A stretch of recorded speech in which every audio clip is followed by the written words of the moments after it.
नमस्कार, आप सभी का बहुत बहुत स्वागत है। आप देख रहे हैं सबसे बड़ा सवाल। मैं हूं परवीन शेख। दिल्ली विधानसभा चुनाव 2025 में है, लेकिन केजरीवाल एंड पार्टी चौथी बार सत्ता तक पहुंचने के लिए एड़ी चोटी का जोर लगा रही है, जिसके लिए हर रोज आप नेता दर्जनों जनसभाएं कर रहे हैं, नुक्कड़ सभाएं कर रहे हैं, हर मोहल्ले में महिलाओं से उनकी समस्याएं पूछ रहे हैं। केजरीवाल खुद पद यात्रा कर रहे हैं, लेकिन हर जगह से लोग आम आदमी पार्टी के नेताओं को काले झंडे दिखा रहे हैं। केजरीवाल गो बैक के नारे लग रहे हैं, जिससे साफ है कि इस बार दिल्ली की सत्ता तक पहुंचना केजरीवाल के लिए मुश्किल है, क्योंकि खुद केजरीवाल ने एक टीवी चैनल के कार्यक्रम में यह माना है कि उन्होंने दिल्ली वालों से किए 3 वादे पूरे नहीं किए, जिसमें यमुना साफ करना, हर घर में टोटी से साफ पानी आएगा और दिल्ली की सड़कें यूरोपियन अंदाज वाली शानदार हो जाएंगी। लेकिन ये तीनों ही काम वो नहीं कर पाए। ऐसे में सबसे बड़ा सवाल यह है, क्या केजरीवाल का ये कन्फेशन चुनावों में उन पर भारी पड़ने वाला है? क्या केजरीवाल ये समझ चुके हैं कि वो दिल्ली में हारने वाले हैं? इसी पर चर्चा के लिए स्टूडियो मौजूद हैं कैपिटल टीवी के editor in chief doctor Manish Kumar.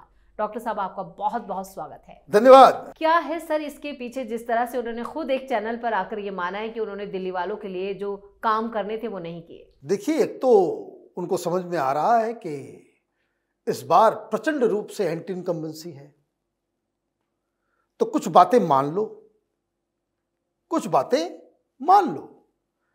झूठा फरेबी किस्म का व्यक्ति जो होता है, कोर्ट के सामने जब जज के सामने पहुंचता है तो कुछ गलतियां स्वीकार कर लेता है, माफी मांग लेता है।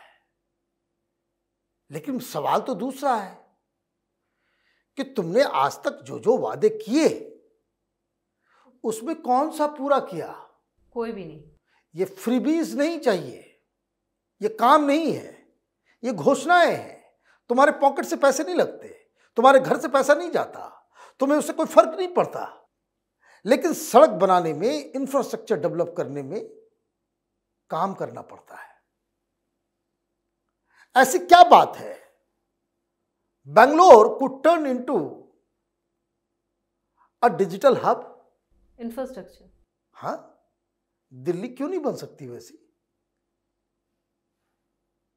दिल्ली में क्या आपने किया? ना सड़कें बनवाए, ना हॉस्पिटल्स बनवाए, ना इमारतें, ना। वो छोड़ दीजिए, आप तो बड़ी बड़ी बातें करते हो भाई, लंदन पेरिस की बात कर रहे हो भाई। तुम तो हैदराबाद, पुणे, बेंगलोर उससे हार रहे हो। नया क्या हुआ 10 साल में? किसी चीज का हब बना? आपसे ज्यादा विकास तो नोएडा में हो गया। बिल्कुल, आपसे ज्यादा विकास तो नोएडा में हो गया। बड़े बड़े सवाल करते हैं आप, कितने रोजगार आपने दिए? जब कंपनियां हुई नहीं, रोजगार कैसे मिलेगा? पॉल्यूट करने वाली कंपनियां अभी भी काम कर रही हैं दिल्ली के अंदर में।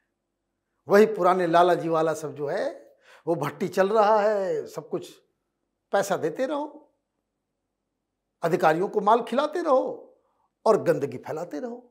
भाई, आपने जितने भी वादे किए उसमें कुछ भी तो हुआ नहीं। और मैं आपको बता सकता हूं कि दिल्ली में सारे स्कूल ठीक नहीं हुए। 10-15 स्कूलों को ठीक करके, मीडिया वालों को पैसे दे करके वो स्कूल का एक बवंडर क्रिएट किया हुआ है। और यकीन नहीं आता तो आप खुद आम आदमी पार्टी का यूट्यूब चैनल है, चीफ मिनिस्टर आतिशी मार्लेना का अपना यूट्यूब चैनल है, उसमें वो स्कूल की पे निरीक्षण कर रही है। 2-3 वीडियो इस तरह का स्कूल का, तीनों स्कूल की हालत देख लीजिए। 3 है, क्लास खराब है, गंदगी है, डेस्क नहीं, बाथरूम खराब है, डेस्क नहीं है, क्लासरूम्स नहीं है, टीचर नहीं है। वो जहां जा रही है वहां पर टीचर नहीं है। तो ये वर्ल्ड क्लास एजुकेशन सिस्टम कहां से आ गया? दोनों ही बातें, चित और पट, दोनों तुम्हारे। ये मीडिया पैसे खा करके सच्चाई नहीं बताएगी। हॉस्पिटल कूड़ा बना हुआ है। मैं तो गारंटी से कहता हूं कि इसका कोई भी मंत्री, उसका बेटा का तबीयत खराब हो तो वो जाए सरकारी हॉस्पिटल में। जाओगे? नहीं जाओगे। कोई तुम्हारा एमएलए, उसका परिवार का बच्चा तबीयत खराब होता है, मोहल्ला क्लिनिक जाता है? नहीं जाता है। आधे से ज्यादा मोहल्ला क्लिनिक तो ताले लगे हुए उनमें। अरे भाई यही कहानी है। तो आप क्या कर रहे हो?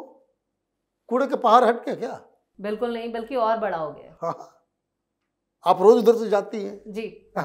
कूड़े के पहाड़ के पास, गाजीपुर के पास 2 किलोमीटर अगर आपने गलती से भी अपने कार के शीशे को खोल रखा है सांस तो वोमिटिंग हो जाएगी, सांस भी नहीं ले पाएंगे आप। यह है केजरीवाल की दिल्ली। बरसात में तो वहां से गुजरना भी बहुत मुश्किल। तो आप ये समझिए कि वो किस तरह का छलावा कर रहा है। अभी बहुत सारे चैनलों पे इंटरव्यू आपने देखा, एक व्यक्ति टफ क्वेश्चन नहीं पूछ सकता। क्यों? क्योंकि वो करार का हिस्सा है।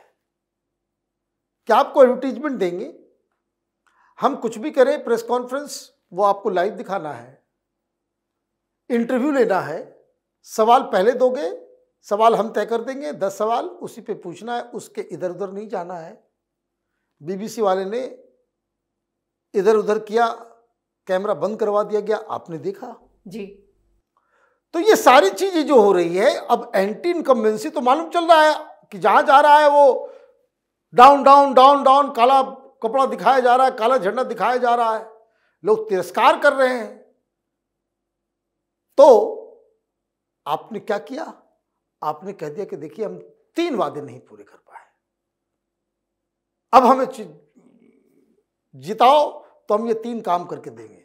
यमुना का सफाई, रोड जो है वो उसकी सफाई, इंफ्रास्ट्रक्चर, ब्ला ब्ला ब्ला सारी चीजें। भाई पोल्यूशन का क्या करोगे? लेकिन ये 3 बार यही वादे उन्होंने इससे पहले भी। देखिए ये मैं बार बार कहता हूं, ये आदमी काम नहीं करता। टू बी वेरी फ्रैंक, ये जिंदगी भर कभी कोई काम किया ही नहीं है। ये हमेशा स्टेपनी बन के दूसरे के कंधे पे चढ़ करके ट्रेवल करता रहता है और ऐन मौके पे क्रेडिट खा के निकल लेगा। ये इसकी हैबिट है। इस सरकार में भी काम किसने किया? मनीष सिसोदिया ने। कहीं का छोड़ा उसको, कहीं का नहीं छोड़ा। जेल गया सो वो अलग, कॉन्स्टिट्यूशन से हटवा दिया वो अलग, और बताया जा रहा है कि वहां उसकी स्थिति खराब है, वो जीतेगा नहीं वहां से। जंगपुरा से वो जीतना बड़ा मुश्किल लग रहा है उसको। तो हार गया तो फिर कहां जाएंगे मनीष सिसोदिया? घर बैठेंगे। घर बैठेंगे, घर बैठेंगे। तो ये कहानी आप ये समझिए कि ये कितना कंट्रोलिंग है इसकी पार्टी, सरकार, सब कुछ। खुद मुख्यमंत्री नहीं रहा, अपने तमाम चट्टे बट्टों को जो है चंडीगढ़ भेज दिया। अब सरकार वहां पे नाम के लिए भगवंत मान है। वहां विभव कुमार और विजय नायर ये चला रहे हैं, वो लोग ये चला रहे हैं, वहां पे चला रहे हैं कि सरकार लूट रही है वहां पे। भाई वही काम होगा नहीं, काम करेंगे नहीं ये लोग। मुझे बता दीजिए भाई, इतना शीतलहरी चल रही है, भाई क्या है रैन बसेरे का काम? जब सरकार बनी थी तो रैन बसेरा में औचक निरीक्षण क्या करता था जी। लोग पागल हो गए कि अरे कैसा मुख्यमंत्री आया है, सारे मंत्री को लगा दिया है। रात रात में जो है मनीष सिसोदिया जो है कंबल बांटता था। अभी पूछ रहा है कोई? पिछले साल पूछ रहा था, उसके पिछले साल पूछ रहा था। नहीं, जिस चीज से जब मौका मिल जाए मीडिया में हमें हाईलाइट कर दिया जा सकता है, उस काम को करेगा, उसके बाद उसको भूल जाएगा। मीडिया में भी अजीब ही तरह के सवाल पूछे जा रहे हैं। अगर आप जीत जाएंगे तो सीएम आप ही बनेंगे। वो जवाब ये दे रहे हैं कि मेरे फेस पे लड़ा जा रहा है तो मैं ही सीएम बनूंगा। देखिए वो सीएम नहीं बन सकता है, वो सीएम नहीं बन सकता है। वो कारण मैं बता रहा हूं, जिस कारण से उसने रिजाइन किया। कारण क्या था रिजाइन करने का? रिजाइन करने का कारण सुप्रीम कोर्ट की शर्तें हैं। जिस शराब घोटाले में जो जेल के बाहर बेल पे आया है जी, तो जो हार्डकोर क्रिमिनल के साथ बर्ताव कोर्ट करती है, वैसा ही बर्ताव इसके साथ है कि तुम चीफ मिनिस्टर के दफ्तर नहीं घुस सकते। तो वैसा मुख्यमंत्री कैसे बनेगा ये, जब चीफ मिनिस्टर का दफ्तर ही नहीं घुस सकता? चीफ मिनिस्टर का दफ्तर छोड़ दीजिए, इसके ऊपर पाबंदी है कि उस सेक्रेटेरिएट में नहीं घुस सकता। चपरासी जा सकते हैं, क्लर्क जा सकते हैं, IAS अधिकारी जा सकते हैं, MLA जा सकते हैं, सब जा सकते हैं, केजरीवाल नहीं जा सकता। ये कोर्ट का आदेश है कि सेक्रेटेरिएट नहीं जा सकते। आप कैबिनेट मीटिंग नहीं बुला सकते, आप कोई फाइल नहीं देख सकते, तो फिर किस बात का मुख्यमंत्री बनोगे भाई? और मीडिया वाले माल खा करके वो पूछेंगे भाई चुनाव जीतने के बाद कौन बनेगा मुख्यमंत्री? बोले मैं बनूंगा। तो उसको पूछना चाहिए कि भाई फिर सुप्रीम कोर्ट की शर्तों का क्या होगा? नहीं पूछेगा। क्यों? वो सवाल वर्जित है। अगर किसी ने पूछ लिया, कोई रिपोर्टर, तो उसकी नौकरी भी जाएगी। क्यों? क्योंकि कंपनी का एड बंद हो जाएगा। ये तमाशा है भाई। दुनिया जहान में जब ये क्लेम कर रहे हैं कि भाई इतना हमने इस हॉस्पिटल को चमका दिया, स्कूल को चमका दिया, यही दो बात बोलता है ना जी। आज तक आपने किसी चैनल को देखा कि वो जाकर के स्कूल की रिपोर्टिंग कर रहा हो? या ये मान लिया जाए कि दिल्ली के सारे स्कूल वो जो है वो चमक गए हैं। हम लोग कुछ तैयारी कर रहे हैं, 4-5 दिन वेट कीजिए।